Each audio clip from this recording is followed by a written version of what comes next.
I'm Dr. Morgan Miller, 30. Standing in the humid silence of my parents' New Orleans kitchen at 4:00 a.m. The air in New Orleans was already thick, humid enough to choke you. But inside the house, the silence was absolute. It wasn't peaceful. It was the kind of quiet that follows a death. I stood in the kitchen, my hand resting on the granite countertop for the last time. My movements were precise, surgical. I placed my house keys next to the fruit bowl. Beside them, I set down a single black envelope.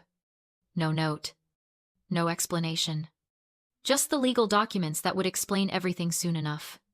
I didn't scream. I didn't cry. There was no dramatic exit. No looking back at the rooms where I had spent 30 years trying to earn a place at the table. I simply pulled out my phone, scrolled to the contact labeled Mom, and hit delete. Then, I walked out the front door into the waiting taxi. I wasn't just leaving a physical location. I was executing my former identity. Stop scrolling for a second. Tell me in the comments, what is the one line you wish you could say to the person who took you for granted? But you never did. I'm reading every single one tonight. The airport terminal hummed with that specific pre-dawn energy, a mix of exhaustion and escape. I sat at gate B4. My laptop balanced on my knees. The screen's blue light cutting through the dimness. Around me, people were saying tearful goodbyes or frantically checking their watches. I just sat there, perfectly still. I had a one-way ticket to Denver in my pocket, but before I could physically leave, I had to surgically remove the rest of the infection. I opened my banking portal. The numbers stared back at me. A digital record of my subservience. There were the joint credit cards I had foolishly allowed my parents to keep for emergencies. Emergencies that apparently included designer handbags for Caitlin and bail money for Brandon. I didn't feel anger looking at the balances. I felt the cold detachment of a surgeon looking at a necrotic limb. I clicked report lost or stolen. Then I clicked close account. Next was the family tracking app my mother insisted we all use for safety. For years, it had been a leash. If I stayed at the hospital 20 minutes late, my phone would buzz with a text asking why I wasn't moving. If I went to a restaurant she didn't approve of, I'd hear about it for days. I opened the settings. My finger hovered over the Leave Group button. In the past, this simple action would have triggered a panic attack. I would have imagined the screaming phone calls, the guilt trips, the accusations of me being secretive or ungrateful. But today, my hand was steady. I pressed the button. The little dot representing me vanished from their map. I was off the grid. Finally, I opened my email drafts. There was one message waiting, addressed to the medical board and the HR department of the hospital in Denver. It contained the certified court order I had received 3 days ago. Subject final confirmation of legal name change. I hit send. It was done. Morgan Miller. The doormat. The invisible wallet. The ghost, in her own home, was legally dead. Dr. Morgan Vale was born. Closing the laptop felt like closing a chest cavity after a successful procedure. There is a specific feeling you get when you remove a tumor that has been pressing on a vital nerve. It isn't happiness. It is the sudden, shocking absence of pain. I looked out the window as the sun began to bleed over the horizon. Back in the house I had left, they were probably just waking up. Soon, they would reach for their phones. Soon, they would try to swipe a card. Soon, the chaos would begin. But here, in the sterile quiet of the terminal, the only sound was the beating of my own heart. It was a steady, strong rhythm, and for the first time in 30 years, it was beating only for me. The flight attendant called for boarding. I stood up, picked up my single carry-on bag, and walked down the jet bridge. I didn't look back. There was nothing behind me worth seeing. The plane lifted off, banking sharply over the mountains, leaving the swamp behind. As the pressure built in my ears, I closed my eyes and let the memories I had suppressed for 12 years finally surface. People always ask women in my position the same question. Why did you stay so long? Why did you keep paying? Why did you keep showing up to empty tables? They don't understand that you don't wake up one day and decide to be a doormat. It is a slow, methodical training process. I thought about the last 12 years. While my friends were traveling or falling in love, I was in the library, surviving on caffeine and anxiety. 4 years of pre-med, 4 years of medical school, 4 years of residency, pulling 36-hour shifts, holding retractors until my hands cramped, being screamed at by attending surgeons. I did it alone. I graduated from medical school with $250,000 in debt. My parents didn't contribute a dime. They said money was tight. Yet, the same year I started paying back my loans. They bought Caitlin a $50,000 convertible because she was stressed about her follower count. But the moment that really broke me wasn't about a car. It was about Brandon. 2 years ago. My brother called me at 3 a.m. He was crying. He had borrowed money from the wrong people to fund a guaranteed investment that turned out to be a scam. He needed $15,000 by sunrise. Or he was going to jail or the hospital. I had just finished a night shift. I was exhausted. But I was the responsible one. I was the fixer. I transferred the money from my savings money I had been saving for a down payment on a house. The next day, my father called me.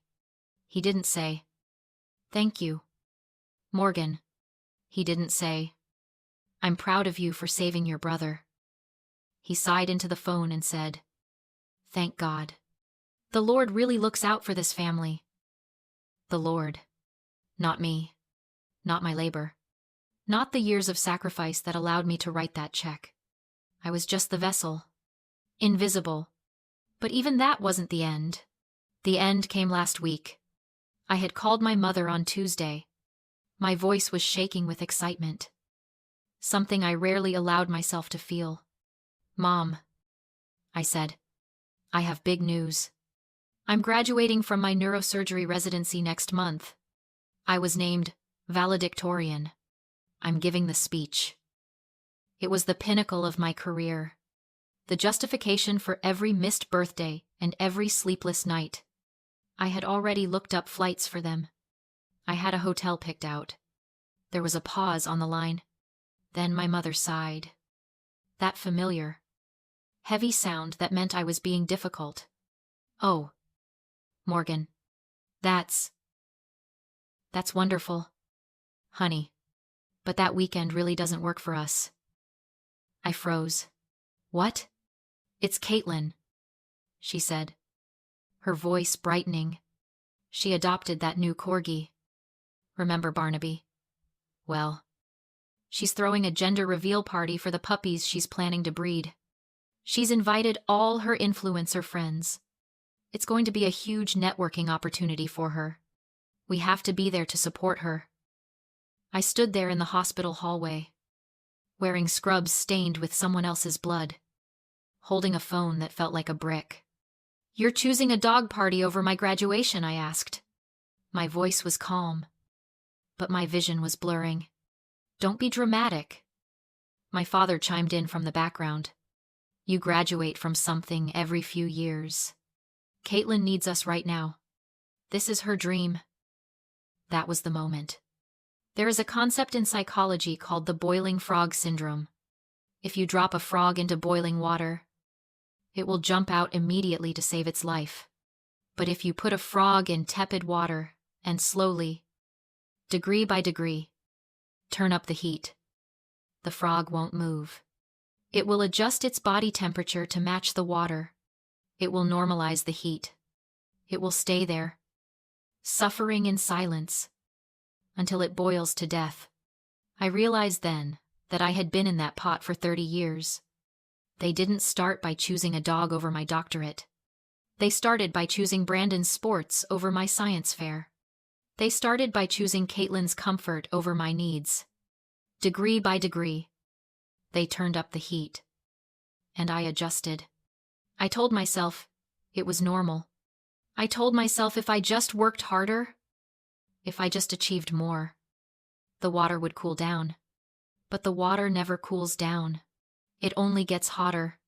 Standing in that hallway, I finally looked down at my skin and realized I was burning alive. And I knew, with absolute clarity, that if I didn't jump out right then, I would never survive. So, I didn't argue. I didn't beg them to come. I just said, okay. And then I went to my computer and booked a one-way ticket to Denver. 2 weeks later, I sat on the balcony of my new apartment in Denver.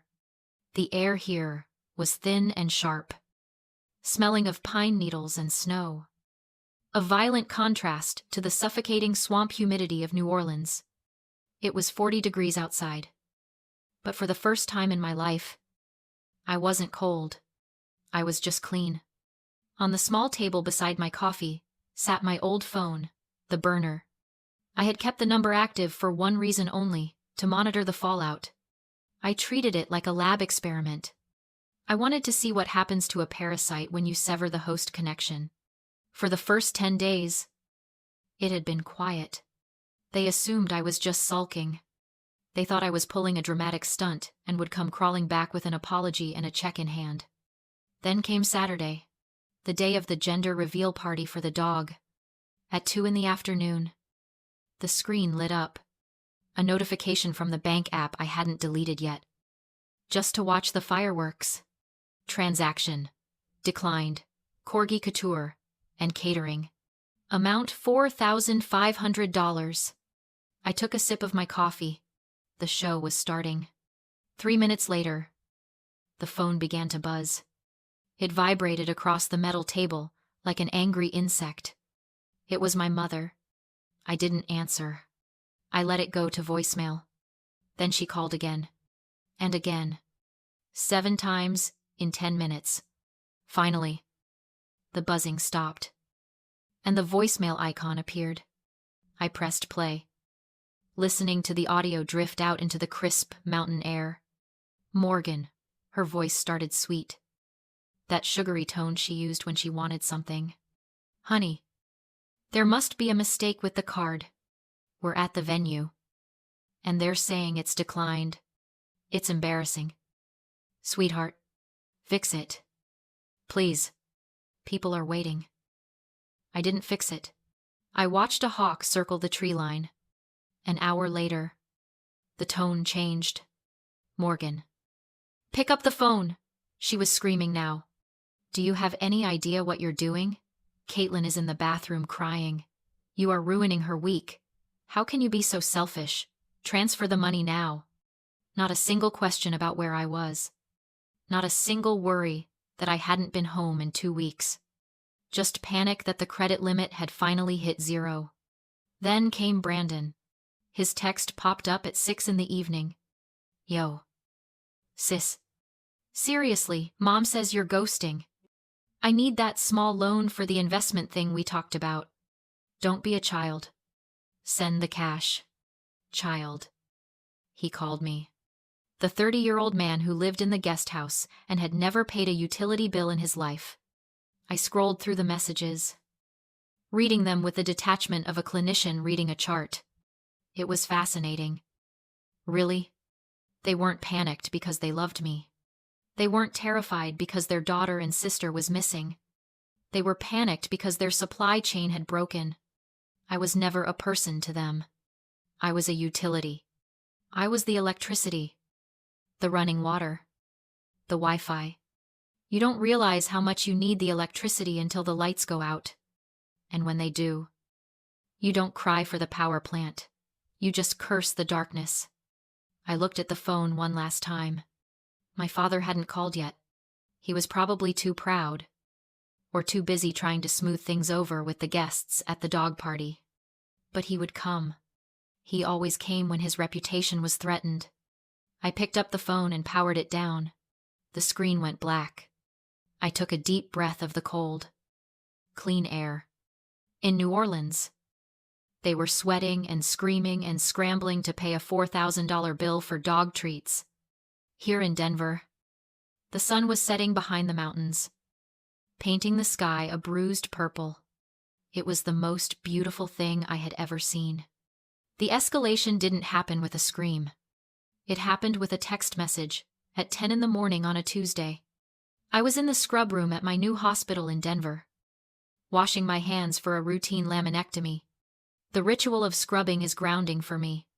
Water, soap, brush, count to 30, rinse, repeat. It is one of the few things in life you can control completely.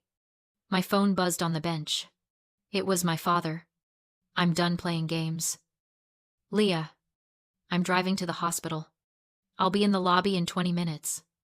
If you don't come down and talk to me like a respectful daughter, I'm coming up to your department. We are going to fix this today. He still thought I was in New Orleans, still the daughter he could belittle, control, and summon like a server refilling his iced tea. But I felt no fear now. Only cold precision. I called Jim, the head of security at my old hospital. My father is coming to harass staff looking for me. I said, say no more. He replied, he'll get a trespass warning. Then I called my attorney. Send the cease and desist. Are you sure it's the nuclear option? They're not family anymore. I said, send it. An hour later, I received an alert: individual removed from lobby. Police notified. My father had shown up screaming for a daughter who no longer lived there. He was fighting a ghost. I walked into the OR and saved a life. For the first time, I understood my worth without anyone validating it. 30 days after I left, my grandmother Ruth died. I didn't return for the funeral. Going back meant stepping inside the cage I'd escaped. Instead, I said goodbye from Denver. 3 days later, my family met with her attorney. They expected a bailout. The recording told another story. Ruth left the entire estate to me. Not Morgan Miller, but Morgan Vale, the name she quietly helped me change years earlier. My parents were left with clocks and a tea set, and the shattering realization that the daughter they erased now owned everything. Weeks later, my father tracked down my medical line. He screamed about the inheritance, insisting I owed him respect. But I finally understood he wasn't grieving a daughter, he was grieving the collapse of his control. You're speaking to Dr. Vale, I told him. Morgan Miller died in New Orleans. Then I hung up. When probate closed, I donated nearly all the inheritance, over $1 million, to create the Ruth Scholarship for medical students estranged from their families. My parents lost the money twice. Once when Ruth chose me, and again when I chose to give it away. Now, in my Denver apartment, I sign Christmas cards as Dr. Morgan Vale, the name I earned, not the one I escaped. Family isn't blood, it's choice. And sometimes, to become who you were meant to be, you must let the old version of you die. If you're clinging to a name or a relationship that only harms you, maybe it's time to write a new one.